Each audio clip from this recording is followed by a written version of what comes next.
Yamuna Tira Danachari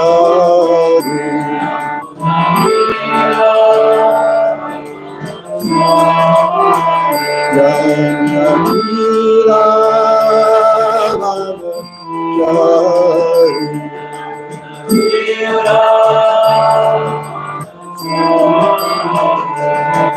Hare Krishna, Hare Krishna, Krishna Krishna, Hare Hare, Hare Rama, Hare Rama, Rama Rama, Hare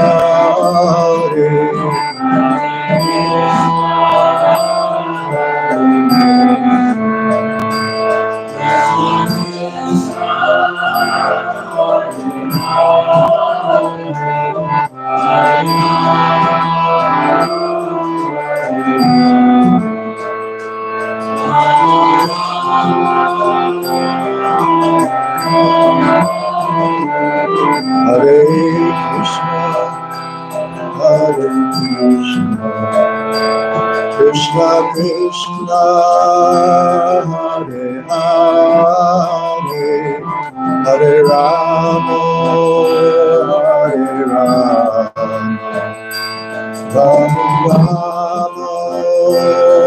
Hare Hare, Hare Krishna.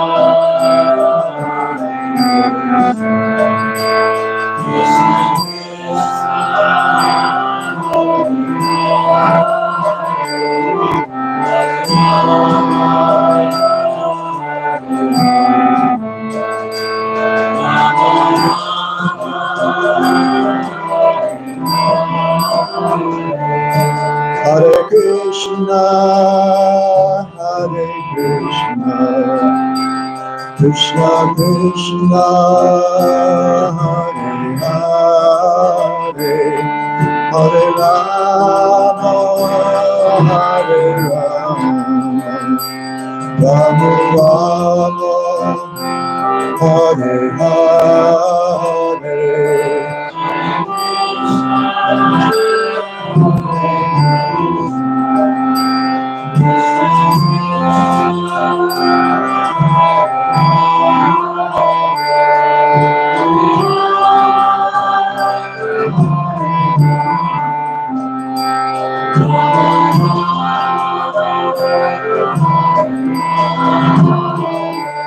Hare Krishna, Krishna Krishna, Hare Hare, Hare Ram, Ram Ram, Hare Hare, Hare Krishna.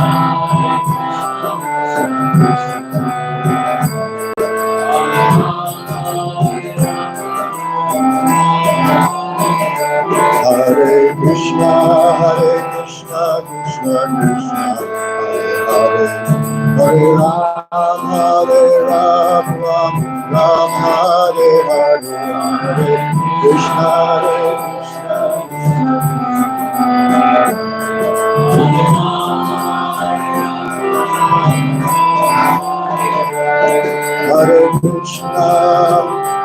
Hare Krishna, Krishna Krishna, Hare Hare, Hare Rama, Rama Rama, Hare Hare.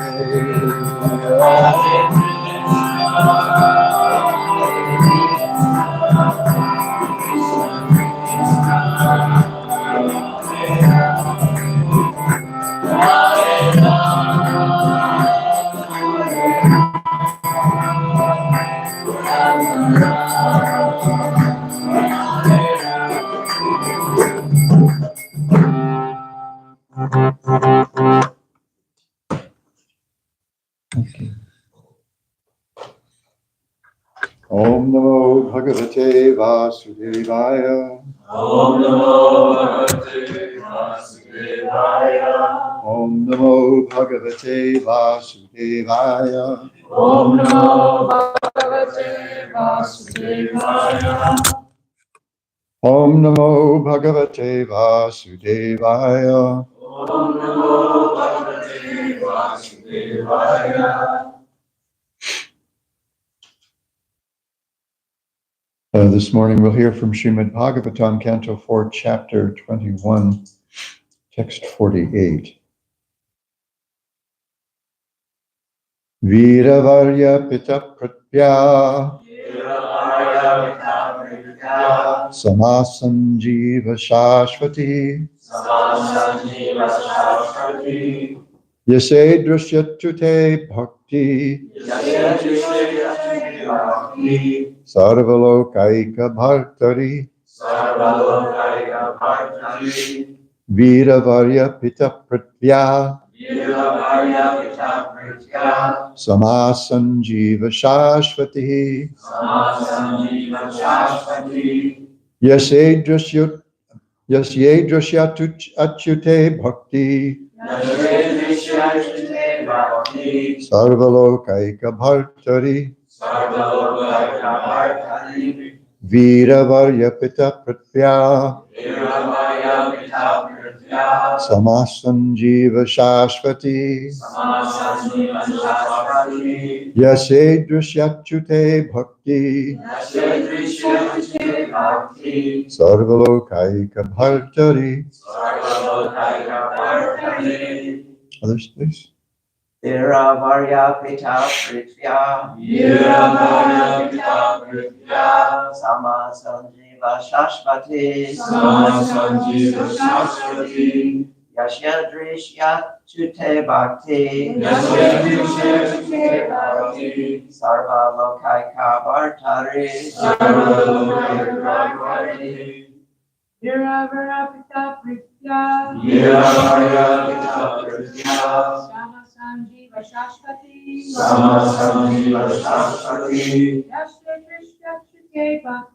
Yasya Drishya Chute Bhakti Sarva Lokaika Bhartari Viravarya Pita Pritya Sama Sanjiva Saraswati Yasya Drishyatute Bhakti Sarva Lokaika Bhartari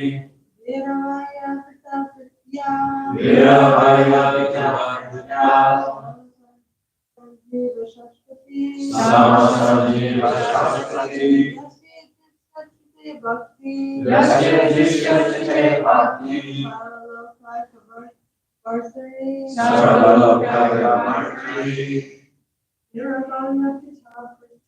Viravarya Pita Pritya Sama Sanjiva Saraswati Yasya Drishyatute Bhakti Sarva Lokaika Bhartari. Anyone else? Word to word. Viravarya, the best of the warriors. Pita, the father. Prithya, of the globe. Sama, equal to in years.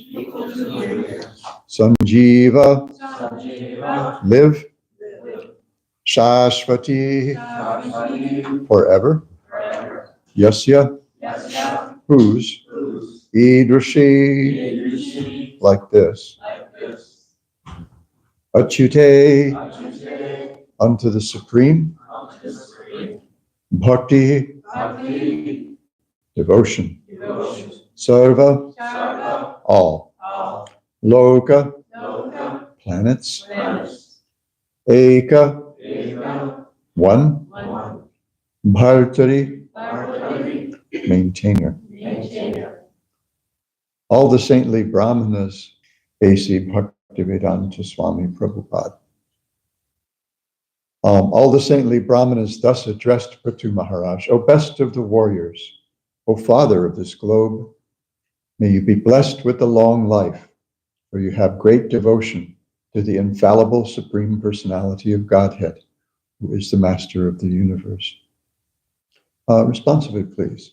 All the saintly brahmanas thus addressed Prithu Maharaj. All the saintly Brahmanas thus addressed Prithu Maharaj. O best of the warriors, O best of the warriors, O father of this globe, O Father of this globe, may you be blessed with a long life, may you be blessed with a long life, for you have great devotion for you have great devotion to the infallible Supreme Personality of Godhead, to the infallible Supreme Personality of God, who is the master of all the universe. who is the master of all the universe. Srila Prabhupada's purport. Prithu Maharaj was blessed by the saintly persons present at the meeting to have a long life because of his unflinching faith and his devotion to the Supreme Personality of Godhead. Although one's duration of life is limited in years, if by chance one becomes a devotee, he surpasses the duration prescribed for his life. Indeed, sometimes yogis die according to their wish, not according to the laws of material nature. Another feature of the devotee is that he lives forever because of his infallible devotion to the Lord. It is said, Kirtya yasyas sajivati, one who leaves a good reputation behind him lives forever. Specifically, one who is reputed as a devotee of the Lord undoubtedly lives forever. When Lord Chaitanya Mahaprabhu was talking with Ramananda Rai, Chaitanya Mahaprabhu inquired, what is the greatest reputation? Ramananda Rai replied that a person who is reputed as a great devotee has the greatest reputation, for a devotee not only lives forever in the Vaikuntha planets, but by his reputation, he also lives forever within this material world. Om Ajnana Timirandhasya Jnananjana Shalakaya Chakshurun Militam Yena Tasmai Shri Gurave Namah. Mukhaṁ karoti vachalam pangum langhayate girim Yat kripatamaham bande Shri Gurun Dinataranam Shri Chaitanya Manobhishtam Stapitam Yena Bhutale Swayam Rupa Kadamahyam Dadati Swapadantikam Nama Om Vishnupadaya Krishna Preshtaya Bhutale Srimate Bhakti Vedanta Swaminiti Namane Namaste Saraswate Deve Gauravani Prachadine Nirvishesha Shunyavadi Paschatya Deshatarine Panchakalpatarubhyascha Kripa Sindhubhya Evacha Patitanam Pavanebhyo Vaishnavebhyo Namo Namah.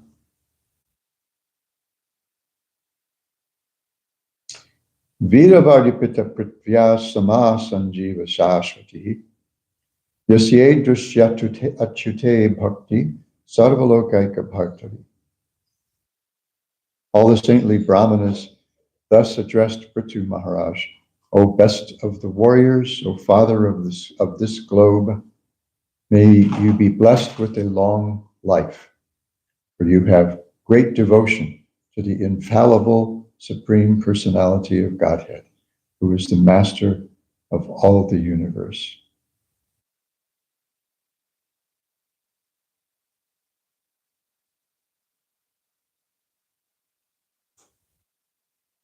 Just because I'm still like a 10-year-old rascal,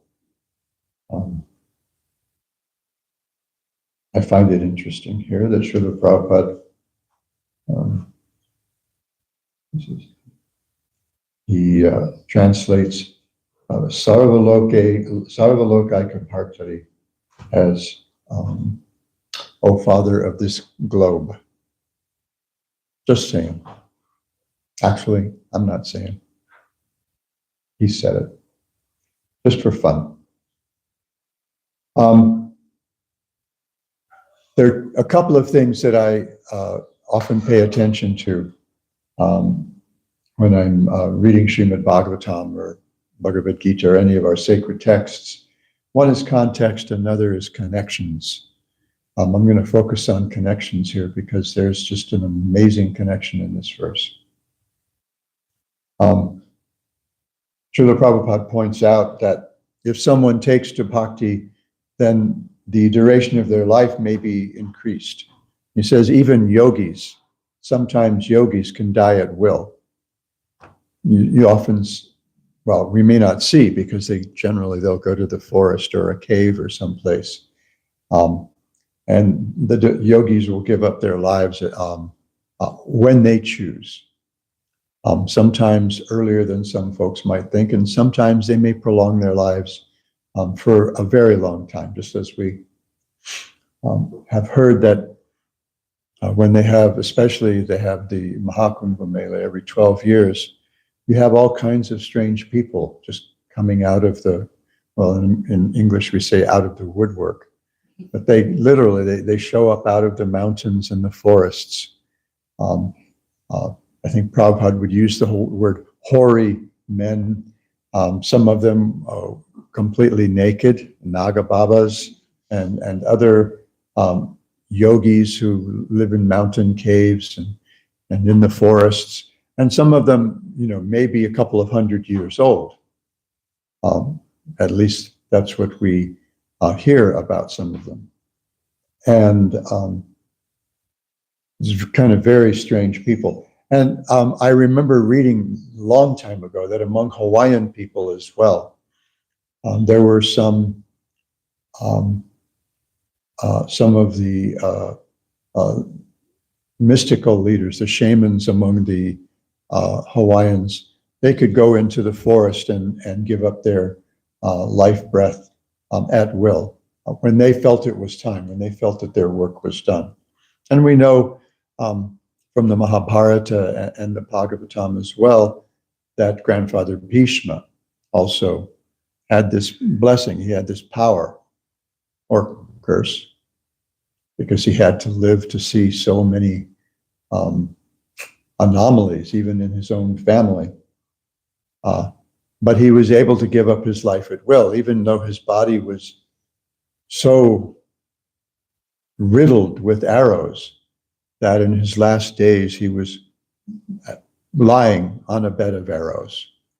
And that doesn't mean that there were a bunch of arrows arranged like a soft mattress or a lumpy mattress on the ground, but he was being suspended above the ground by the arrows that had pierced his body all the way through. His body was so full of arrows.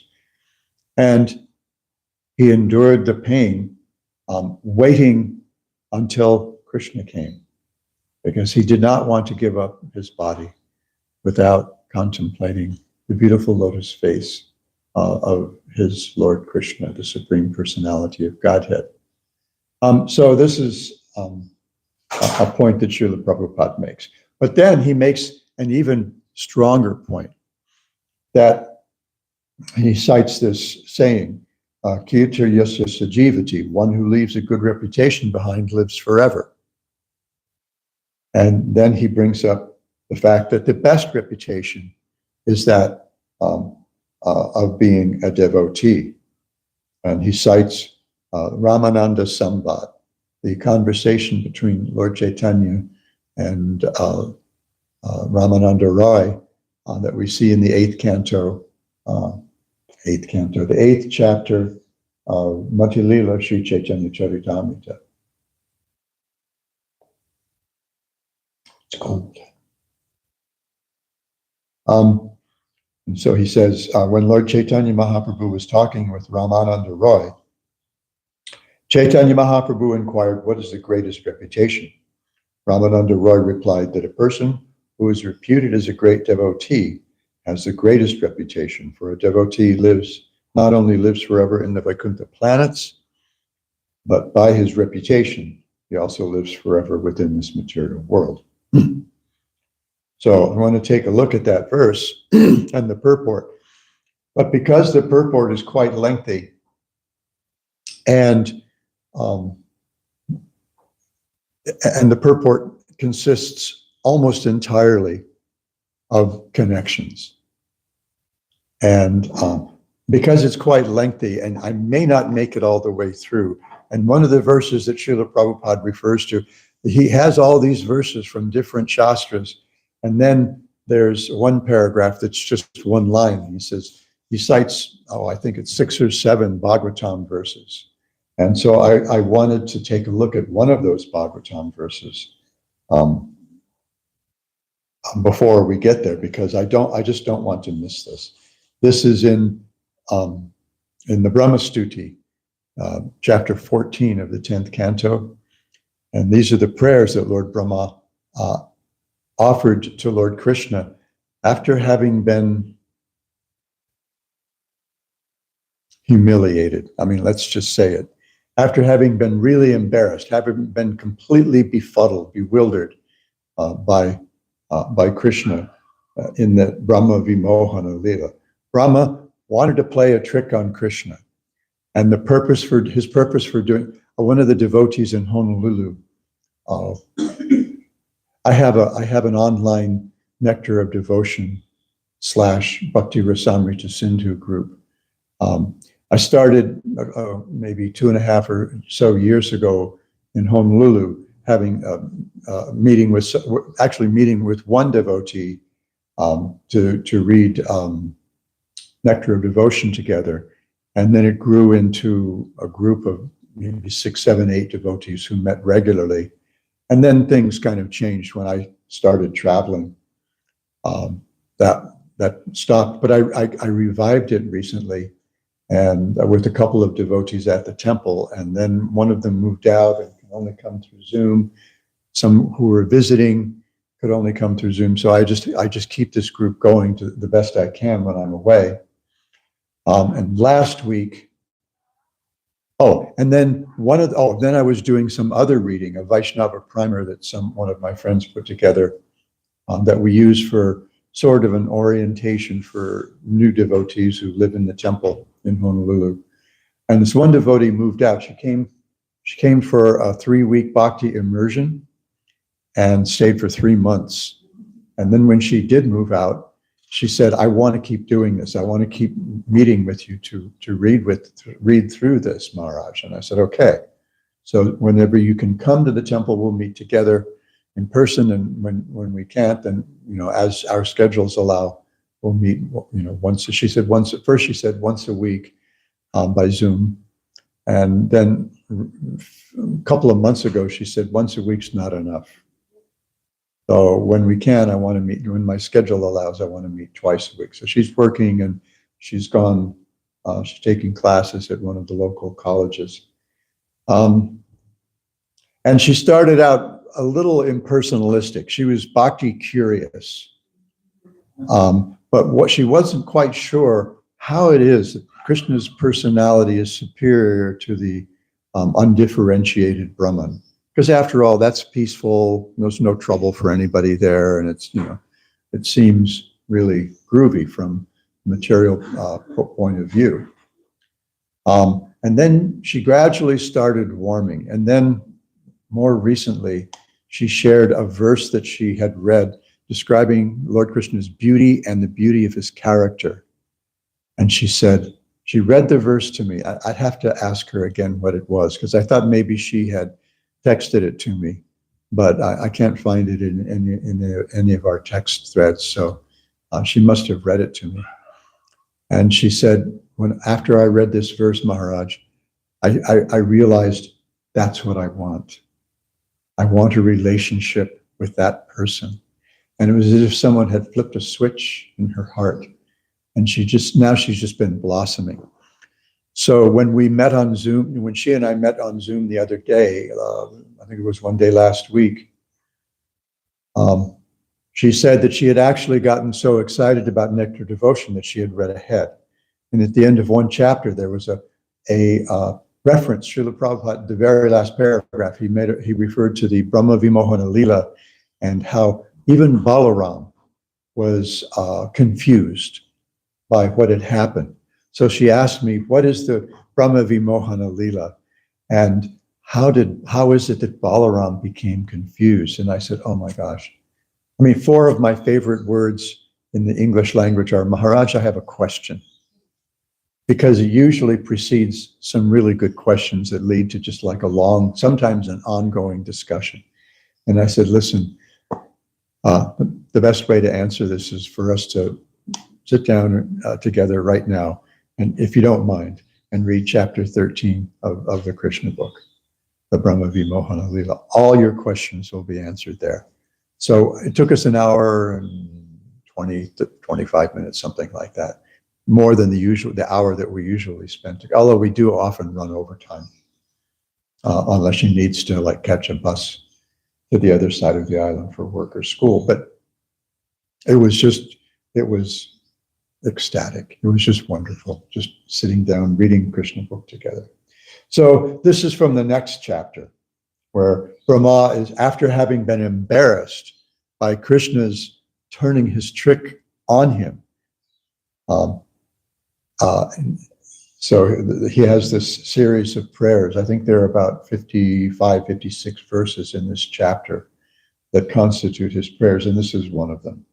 Tarastu me nata sabhuri bhago bhave travanyatra tuvatirascham yenahame kopi bhavajjananam bhutva nisheve tabapada pallavam. My dear Lord, I therefore pray to be so fortunate that in this life as Brahma or in another life, wherever I take my birth, I may be counted as one of your devotees. I pray that wherever I may be, even among the animal species, I can engage in devotional service to your lotus feet. But I just wanted to get that out of the way because we may not get there. So this is,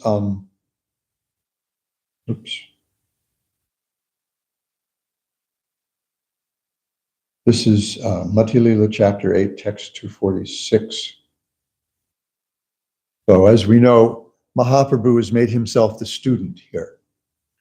And it's a little bit of an inversion because Lord Chaitanya Mahaprabhu is the Supreme Personality of Godhead, Krishna himself, come in the mood of a devotee.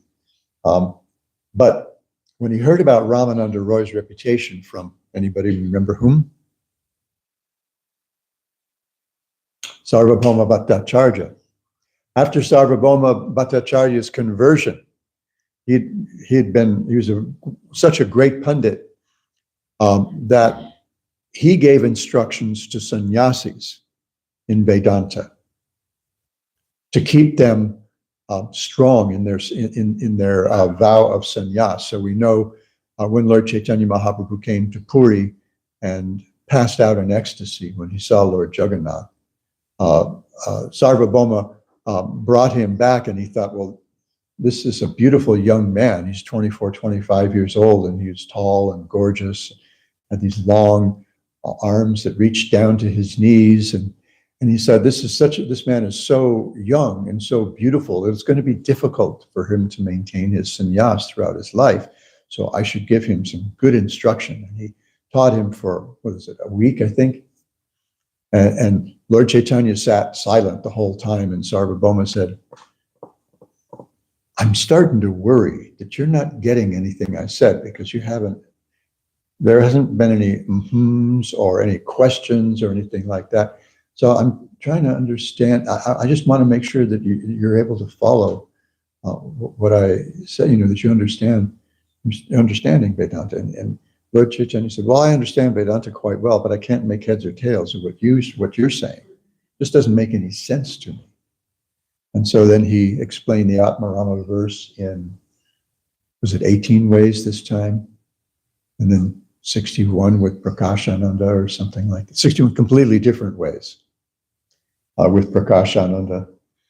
So, and then Sarvabhauma, after this conversation, Sarvabhauma became a devotee, which Lord Chaitanya tested by bringing him Mahaprasadam early in the morning when he was still in bed.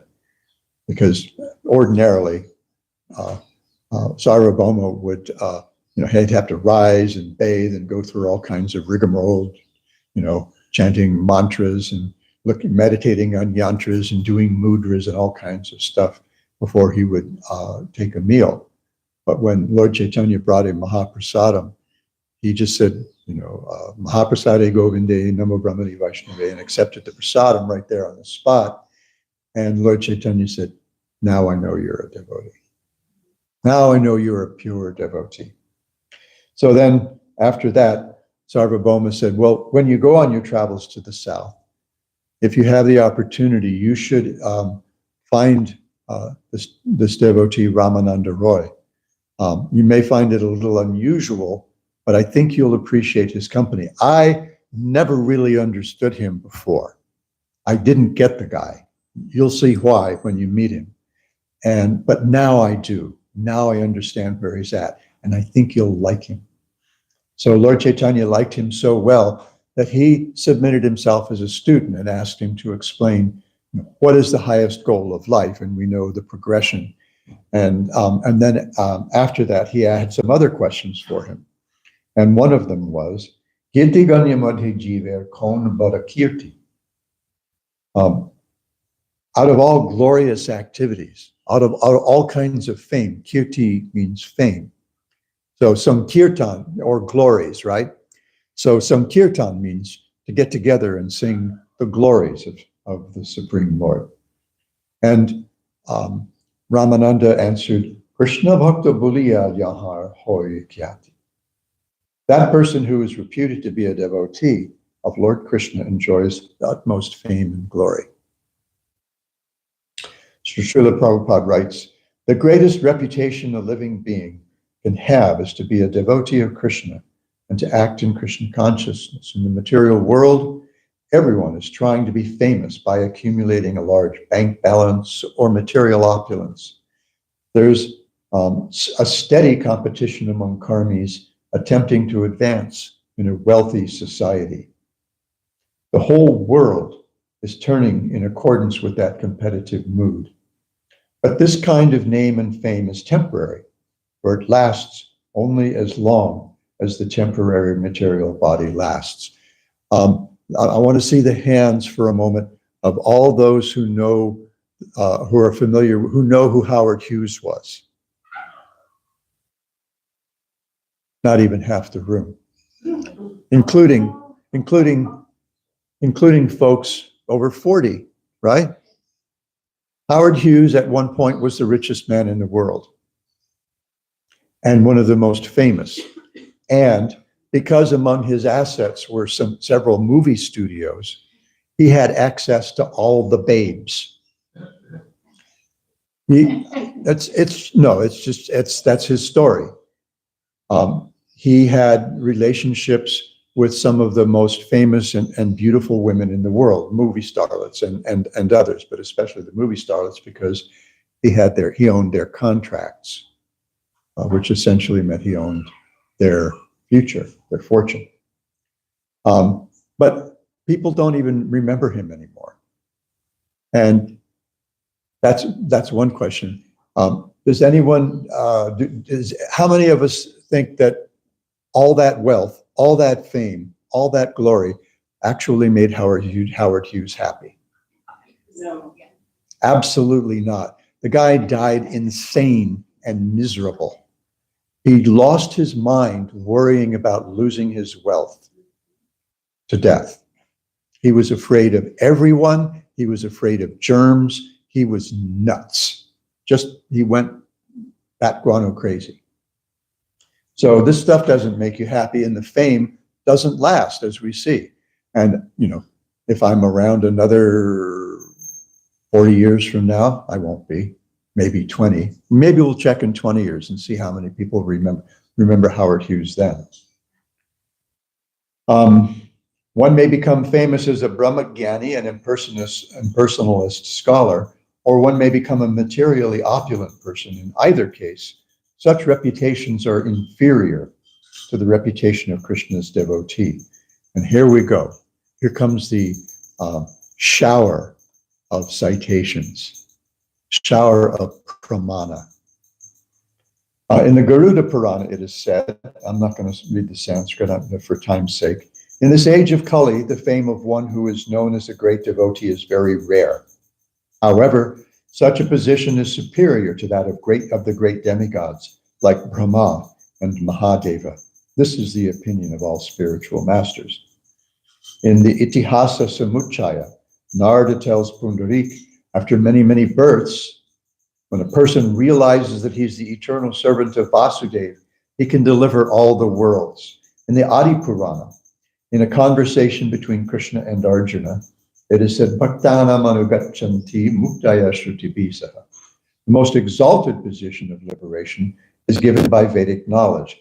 Everyone follows in the footsteps of the devotee. Similarly, in the Brihanaradiya Purana, it is further stated, Adyapicha munishrestha brahmadya apidevata. Until now, even the great demigods like Brahma and Lord Shiva did not know the influence of a devotee. The Garuda Purana similarly states, it is said that out of thousands of brahmanas, one is qualified to perform sacrifices, and out of many thousands of such qualified brahmanas, expert in sacrificial offerings, one learned brahmana may have passed beyond all Vedic knowledge. He's considered to be among the best of the brahmanas, and yet out of thousands of such brahmanas who have surpassed Vedic knowledge, one person may be a Vishnu Bhakta, and he is most famous. Out of many thousands of such Vaishnavas, one who's completely fixed in the service of Lord Krishna is most famous. Indeed, a person who is completely devoted to the service of the Lord certainly returns back home to Godhead. There's also the following statement in Srimad Bhagavatam. This is from the 3rd canto. After much hard labor, a person highly learned in Vedic literature certainly becomes very famous.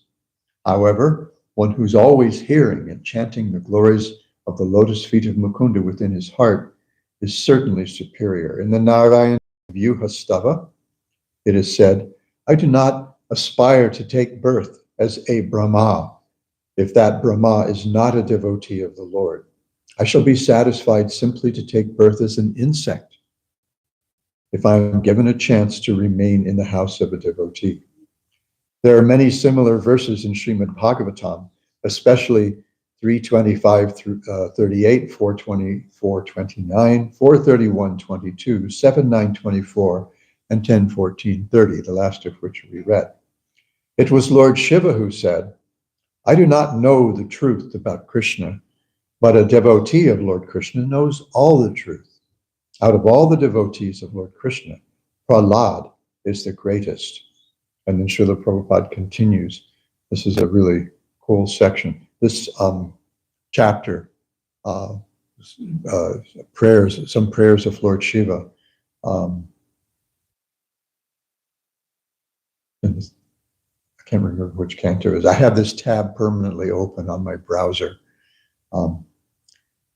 because this is something I want to, this is a section of the Bhagavatam I really want to learn.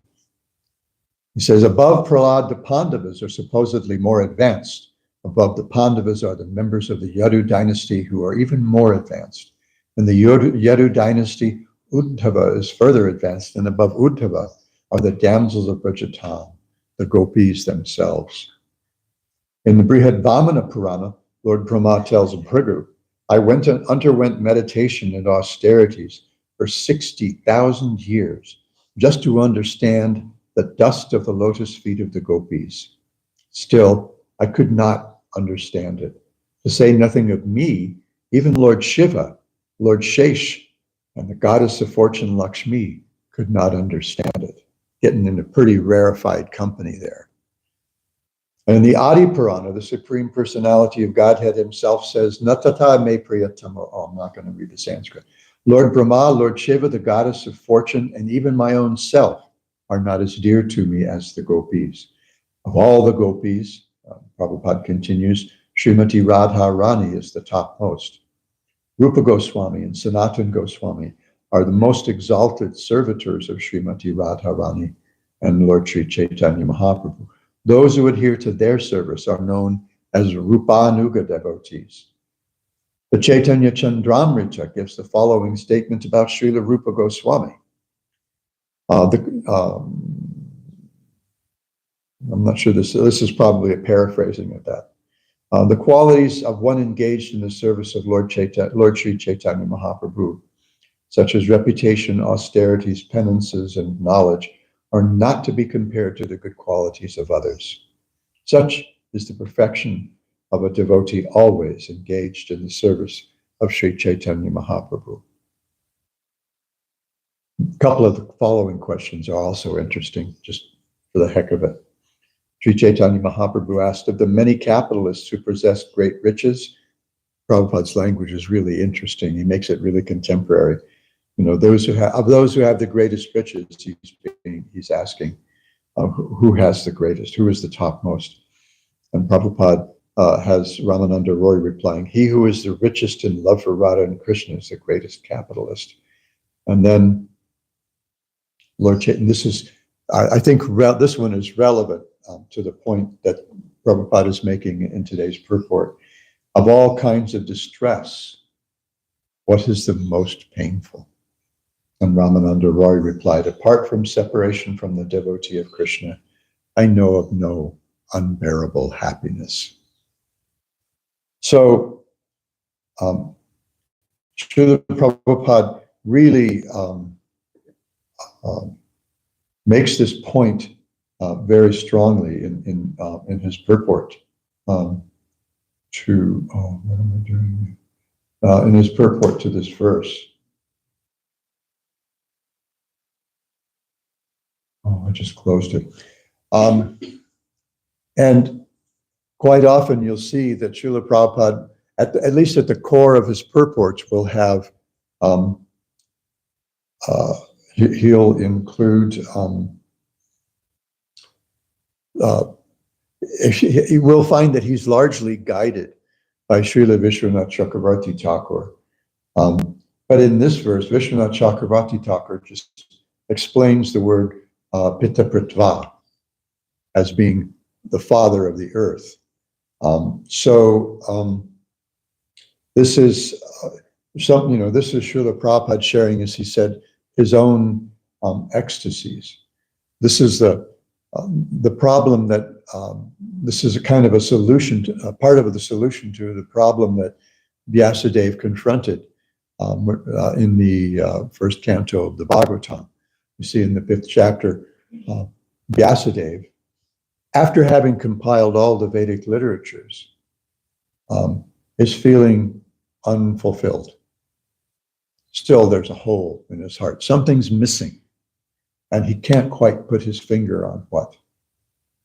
Now, what's a spiritual master for, except to enlighten the devotee, get the devotee squared away? So here comes Narada Muni, Vyasadeva's spiritual master.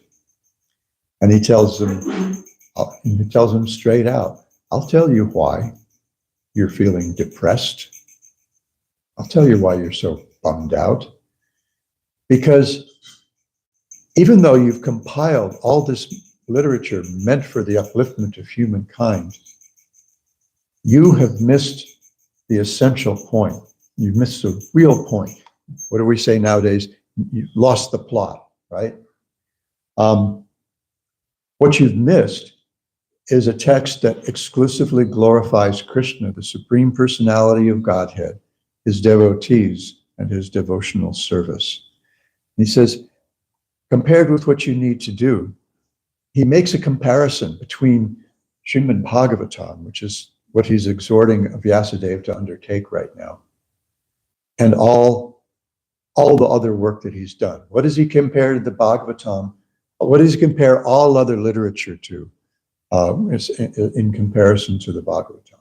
Anybody remember?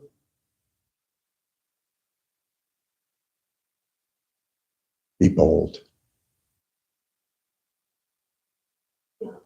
A place of pilgrimage for crows, right?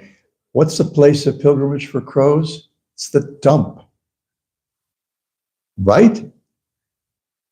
All this, and he's including that Vedic literature, all the Vedic literature in there. And then he uses a very strong adjective to describe the nature of everything Vyasadeva has done up to this point. Anyone know that word? Jugupsitam, contemptible, detestable, disgusting.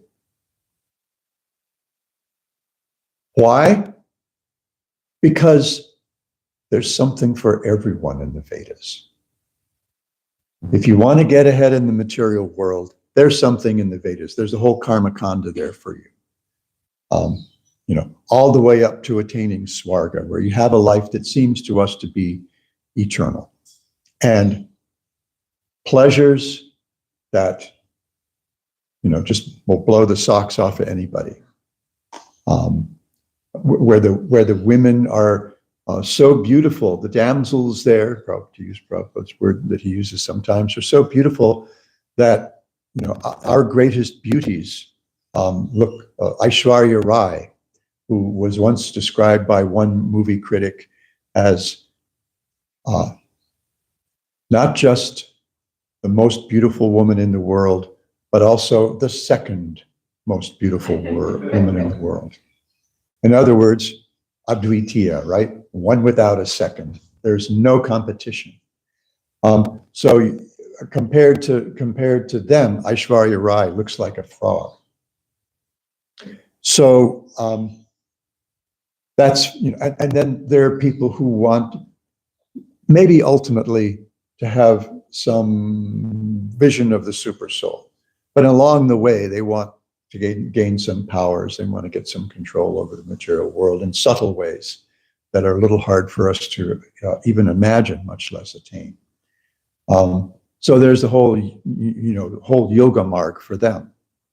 And then there's the jnana marg, the jnana kanda, for those who want to attain sayuja mukti in personal liberation, merging into the, you know, this undifferentiated Brahman that my friend in Honolulu was found herself attracted to until she heard enough about Krishna, the all-attractive Krishna, that transcendental black hole. Because once you get in his orbit, it's game over.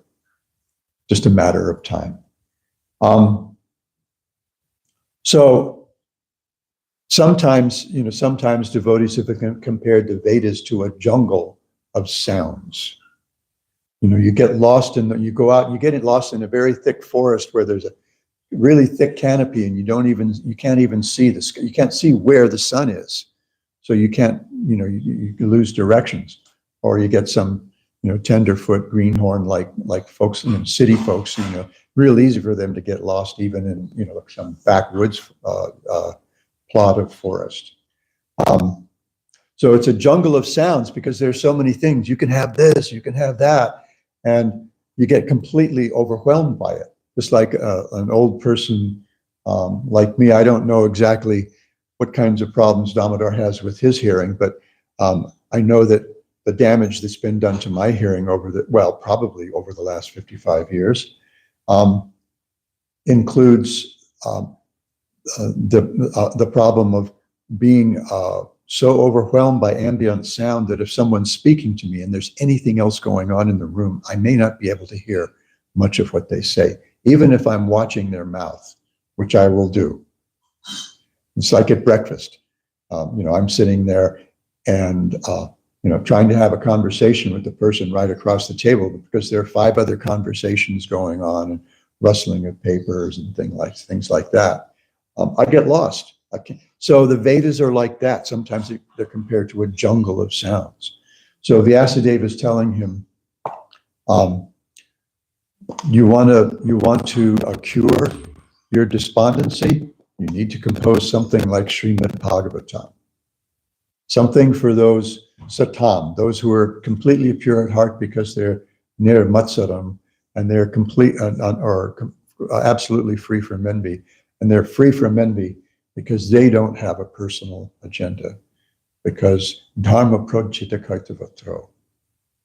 They've completely rejected all kinds of cheating religion, which includes dharma, artha, kama, and moksha vancha, the aspiration for personal virtue, or the kind of material progress we make based on our virtue, the pleasures that we might enjoy because of our material advancement, and when we've seen through the whole scam, as I probably too often say for some folks' taste, we want freedom, we want liberation. Why? Krishnadas Kaviraj Goswami explains, why does the Bhagavatam refer to that as Kaitava Dharma, cheating religion? because it's about me. It's about my virtue, my material progress, my pleasure, my freedom. So when you're completely free from that, that makes you a member of the best audience for Srimad Bhagavatam, completely pure in heart. So, and the kind of reputation that we attain when we join that company, that reputation lives not just forever, as Srila Prabhupada says in the Vaikuntha planets, but also forever in the material world. You just see, we celebrate devotees from other kalpas when we read Srimad Bhagavatam, or some of the other Purana, calling the camera. One of the problems we have when we use cameras to broadcast. But it is a good signal. Let me stop here so that we won't be so rude as to make Krishna in the form of his prasad wait for us. Lavanga? You were mentioning in the beginning of your class about devotees or yogis who can leave their body at will. And this morning, I was just reading in the 8th chapter of Bhagavad Gita about how it's like the yogi leaves at this time, they go to this destination, that time they go to that destination. And so maybe this isn't the right time for this question, but I thought I'd ask it anyway. Since you like the words Maharaj, I have a question. But there's one text. Oh, she knows which buttons to push. There's one text where it says, a yogi who passes away during the smoke or the fortnight goes to the moon planet and then has to come back. And I was wondering, what does it mean if a yogi passes away during the smoke? What is the smoke? Nobody's been able to answer that for me. Not even during Bhakti Shastri were they able to answer that question. So let's keep that streak intact. I don't have a good answer. I don't understand those sorts of things. I'm a kind of a simple neurotic kid from Lompoc, California, and the Big Island, and I don't that whole part of that chapter. The best I can do is kind of just stick to Srila Prabhupada's purports, and I understand that it doesn't have much to do with me. I can't even go to sleep when I want to, much less give up my body when I want to. right. So it can remain a mystery for a little while longer, with apologies. I wish I could impress everybody. There's a little part of me, because that shy kid from Lompoc also wants everybody to know how great he is, but he doesn't want to actually stand up and say, "Look at me," but he wants everyone else just to say, "Oh yeah, look at him over there, hiding back in the corner. Why? Let's all go back and Life is funny." But thank you. It's a great question, because it's one of those absolutely reliable stump the Swami questions. We got this one too. Anything else?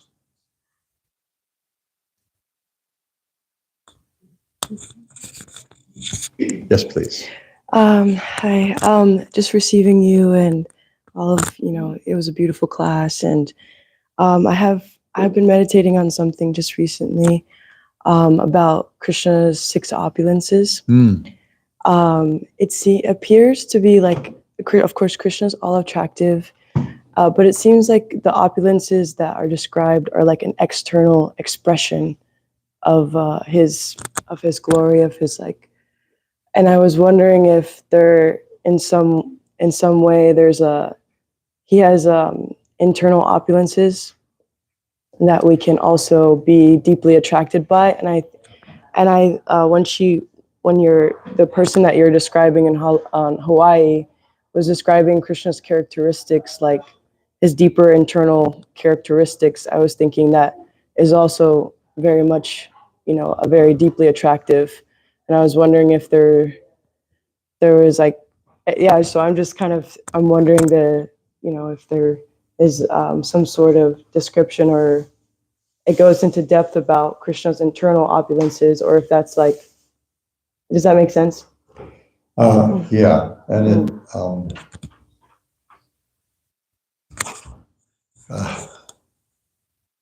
looking at the clock.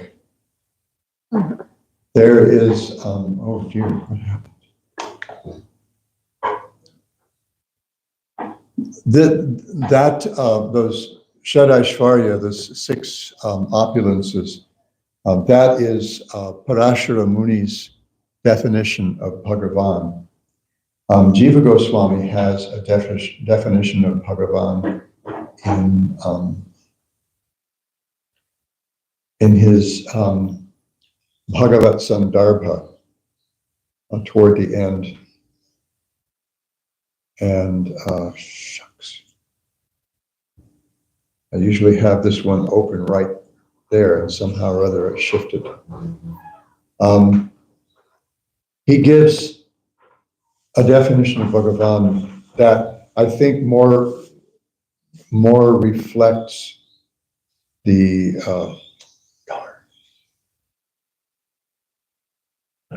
those internal. Oh, here we go. Much easier to find now. I thought, come on, do it. Well, I don't know why. Okay, there we go. This will take a couple of minutes.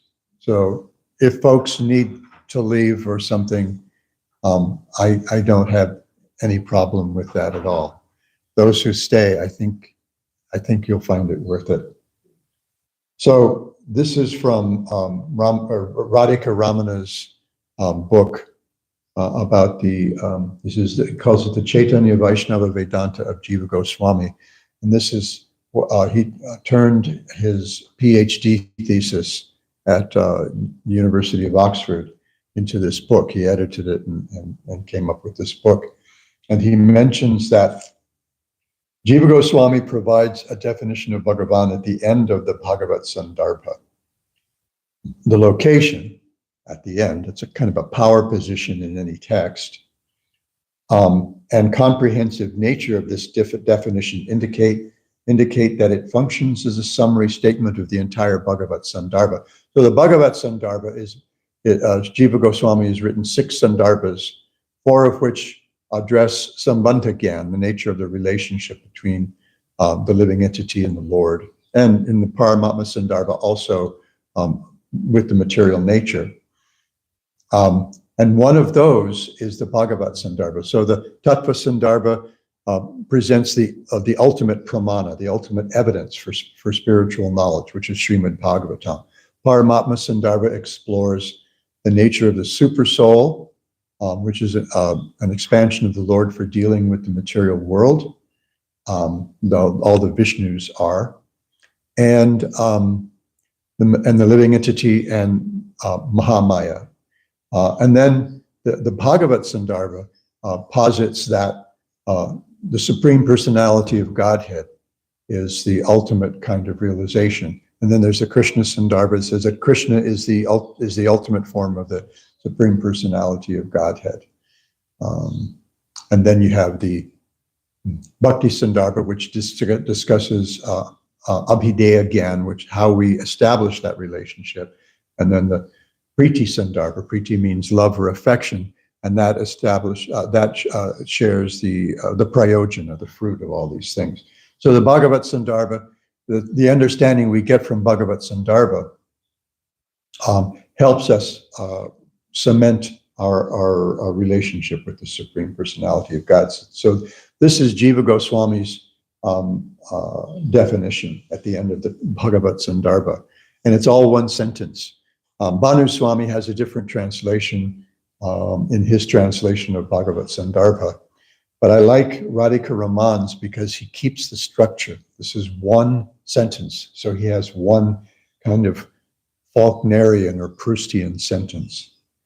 He who is the very form of existence, consciousness, and bliss, Satchidananda, who possesses inconceivable, multifarious, and unlimited energies that are of his own nature, who is the ocean, and this is a cool part, I like this part, who is an ocean of unlimited, mutually contradictory qualities. We could even say mutually exclusive qualities, such that in him, both the attribute and the possessor of attributes, the lack of differences and the varieties of differences, formlessness and form, pervasiveness and centrality, all are true.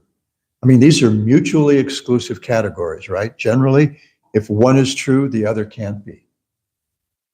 But in him, they're all reconciled. Just as Jiva Goswami points out that Vrindavan is that, in his Gopal Champu, that Vrindavan is that place where all differences become reconciled, whose beautiful form is distinct from both gross and subtle entities, self-luminous and consisting entirely of his own nature, who has unlimited such forms that are manifested by his chief form called Bhagavan, whose left side is beautified by Lakshmi, the manifestation of his personal energy suitable to his own form. So Lakshmi as Narayan, and Radha for Krishna, who resides in his own abode along with his associates, who are furnished with a form that is a special manifestation of his own splendor, which astonishes the hosts of Atmaramas, those who take pleasure in the self by his wonderful qualities, pastimes, etc., which are characterized by the play of his personal energy, whose own generic brilliance is manifested in the form of the reality of Brahman, who is the sole shelter and life of his marginal energy called the living entities, whose mere reflected energy are the modes of nature, the gunas, visible in the unlimited phenomenal world. He is Bhagavan. So I don't know if that goes directly to your question, but whatever is mind-blowing comes from him. So that's a kind of maybe another way of expressing that internal glory, that internal beauty. And I think the best way for us to actually experience that, well, is to become a devotee, to become a pure devotee, because we even though we will remain tatastha shakti, we will live in that internal beauty of the Lord. Does that help? Thank you. And I apologize for going so much over time. Grantaraja Srimad Bhagavatam ki jai. Gauda.